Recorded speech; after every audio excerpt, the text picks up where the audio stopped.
السلام عليكم. لا تنسوا الإعجاب بالفيديو والاشتراك في القناة تشجيعا لنا لنستمر بنشر المزيد إن شاء الله. احذر أن تلمس هذا الشيء لأنها ستكون نهايتك.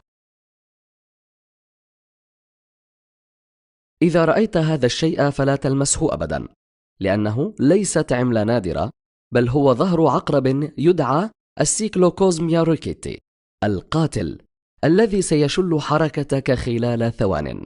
هذا العقرب المخادع من أخطر أنواع العقارب في العالم. اشتهر بندرته لكثرة السم بداخله وقوته الخطرة بالقتل لحيوانات ضخمة كالفيل أو الثور، فما بالك بالإنسان؟ مخادع جدا، وله قدرة فائقة على حفر الصخور بأنيابه الصلبة ليختبئ داخلها حتى لا يراه أحد، ويشكل ظهره على أشكال عملات نادرة تتلون وتتشكل لإغراء الضحية التي تقترب منه.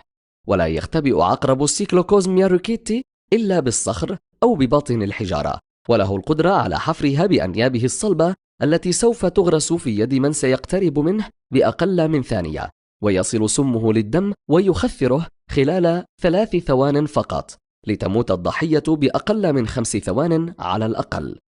وتم رصده بالآونة الأخيرة بأماكن متفرقة من الشرق الأوسط.